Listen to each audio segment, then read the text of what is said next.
Kwa neema ya Mungu nikiwa nimetokea Bukoba kunihifadhi binti yangu Sifa.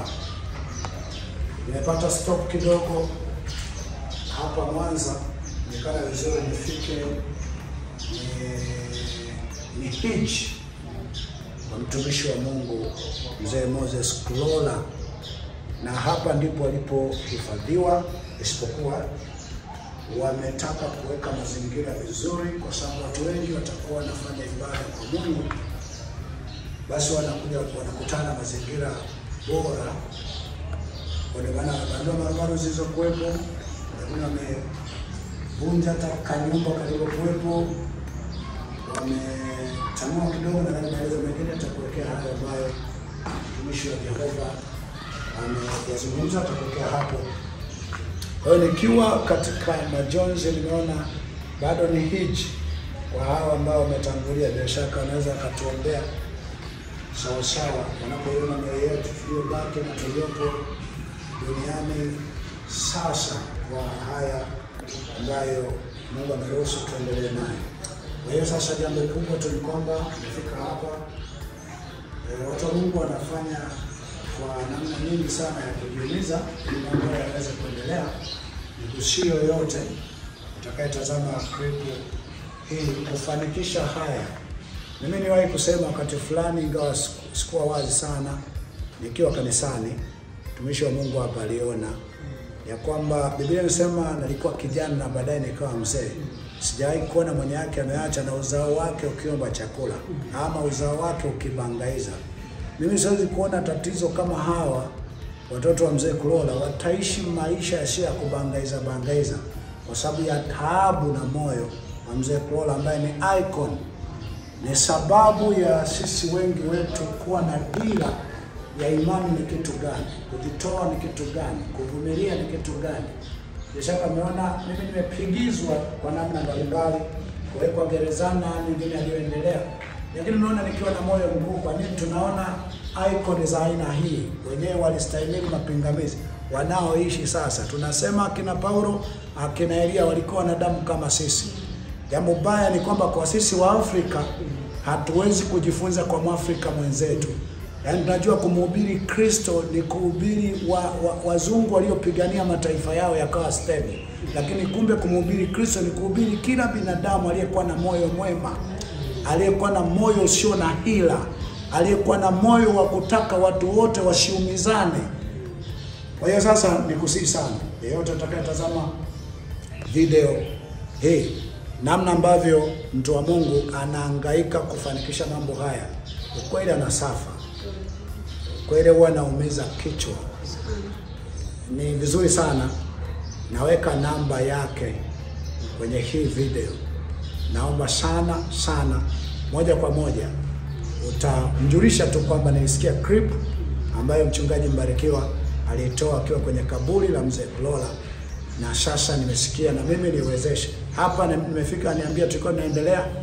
Amekaa na zaidi ya mwezi mmoja tangu nianze kuwasiliana, yuko Mwanza miezi mitatu. Tangu nionana naye wakati wewe nikiwa Dar es Salaam. Amekaa, ameacha familia Dar es Salaam, yuko hapa, lakini ananiambia tulisimama. Niambia tulisimama kwa sababu ya kukosa uwezo. Tulisimama ili tutafute ndipo tuendelee. Kimsingi kuna wengine tunaona kusingekuwa na sababu ya kuwa na mzunguko mrefu wa aina hiyo. Kwa wewe unayejua pengine neema, baraka na kile kichache kilicho ndani yako kilichotoka kwa Mungu, Mzee Kulola amehusika kwenye maisha yako chonde. Naomba sana tendea haki hili jambo kwa namba hii ambayo tutaiweka hapa chini. Ikiwezekana hawa anafanya kwa wakati, anakimbia Dar es Salaam kwa sababu huku pia kuna mama yetu Elizabeth ambaye napotoka hapa naenda kumuona. Tafadhali sana, tafadhali. Naweza kusema mchungaji, sasa wewe unatuambia tafadhali. Sasa hapana, nimeshakwambia hapa nilipo. Niko katika uchungu ambao wengi mmefahamu. Nimetoka kumhifadhi binti yangu Sifa kwa maumivu mengi sana. Hata kukatisha hapa ujue tu nina moyo wa ibada na nikijua inawezekana Mungu akanirehemu akanisaidia kwa sababu ya moyo huu ambao bado nimemwinulia macho kwa kufika katika maeneo kama. Lakini pamoja na hayo, hata mimi nitafanya kwa namna ambayo kwa vyovyote vile utajua kweli moyo wangu ulikuwa pamoja na kitu cha aina hii.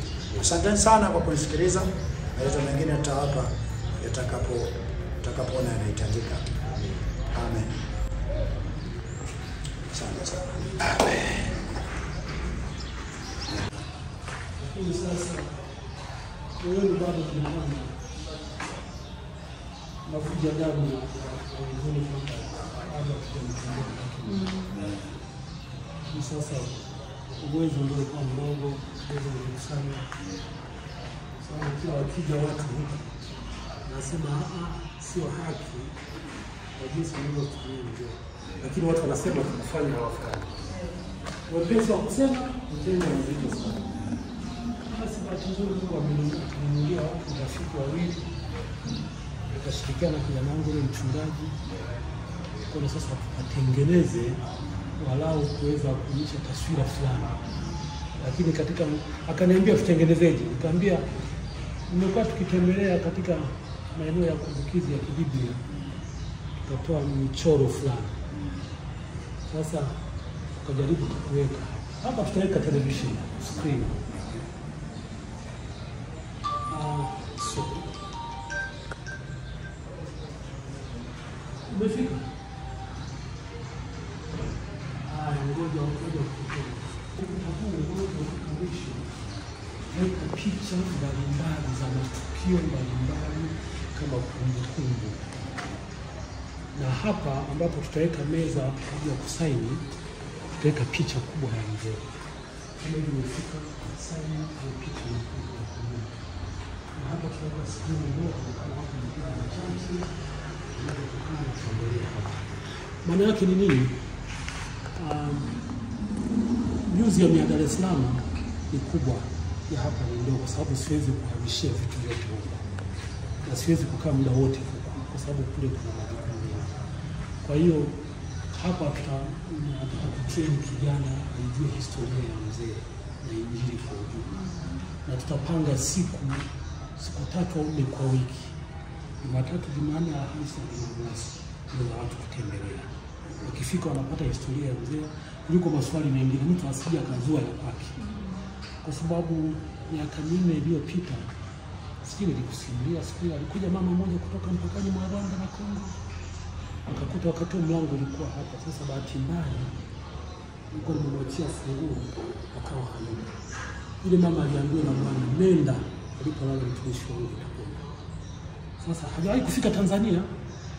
Kwa hiyo walisafiri, ile mama amelala kwenye godoro, yaani kila mwezi wanabadilisha godoro kwa miaka 7. Sasa alishika tu kwenye mlango pale akapona. Sasa baada ya kupata ile taarifa aliona kwamba kuna haja ya kuwatengenezea watu vizuri. Wakifika wakati anachoona mtu atakaye tafasiri vibaya ni yeye mwenyewe. Lakini mimi ninachotakiwa kufanya ili tu nikivu roho na jinsi mzee alivyo, kwamba watu watakuja waangalie mahala waje wale na mimi nitaona. Kwa hiyo ndio hapa tumesimama kama siku 3 kwa sababu tumepungukiwa fedha. Tutarajia kesho tuweze kuendelea ili nimalize nikimbie kwa ajili ya maandalizi ya mwezi wa 8. Kwa hiyo tunakimbizana. Tutaweka viti pote hapa, patakuwa na viti. Kwa ujumla gharama kwa ujumla ni milioni 20. Yote na nje patakuwa na muonekano tofauti kabisa.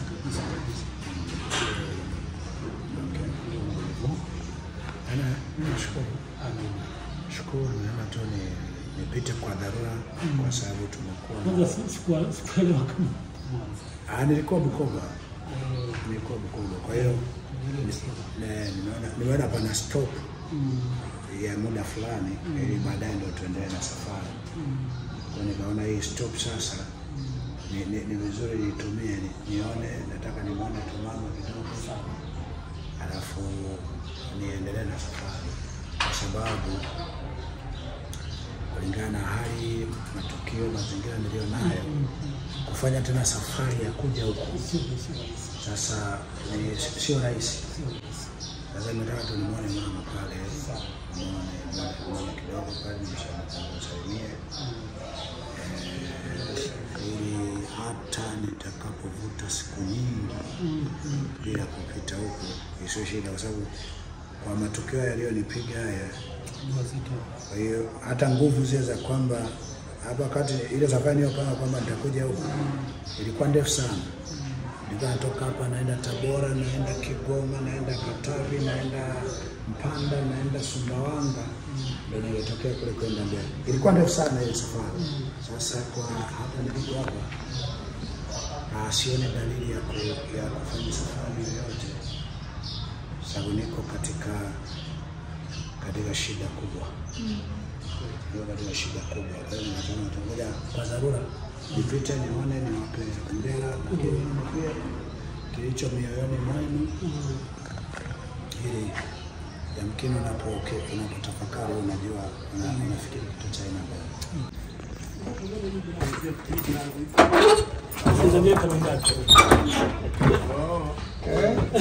Yani 1973 Milano.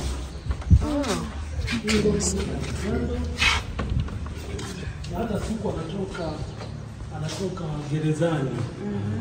Wakati alipoenda kuwekwa gerezani kwa ajili ya kupigania kanisa ile mingine.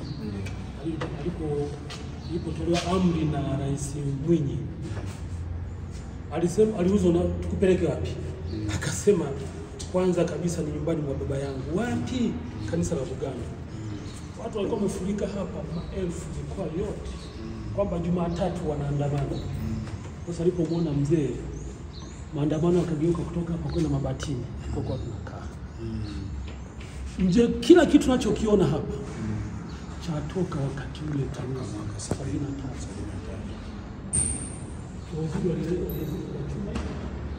Ingekuwa ni mbao, ingekuwa rangi amekuwa akirudishia,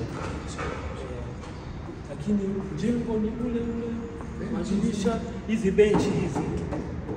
Hizi benchi ilikuja kubadilisha kwa sababu za kwanza ilikuwa ni mbao tu zimewekwa juu ya matofali. Kwa hiyo hizi benchi hizo mbao zikapigwa randa, varnish na nini, zikatengeneza viti hivi sasa. Kwa viti hivi vina miaka. Huu ni mninga, wanasema mninga pori. Ndo hapa. Sawa.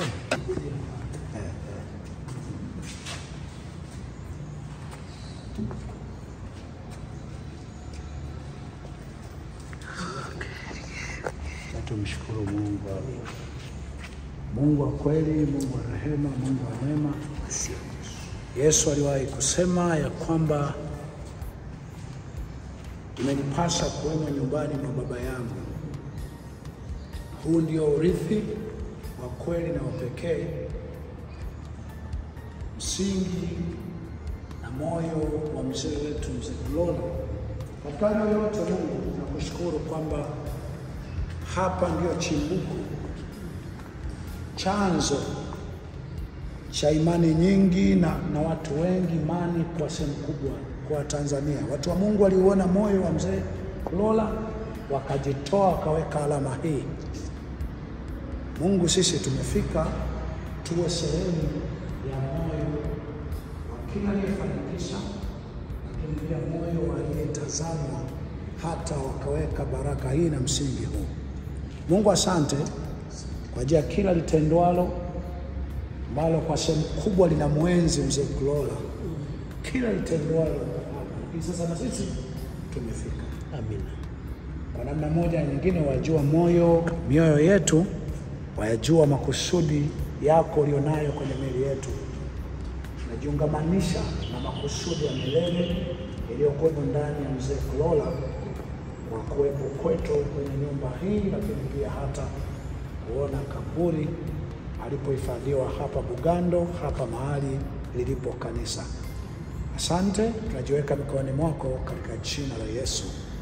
Amen.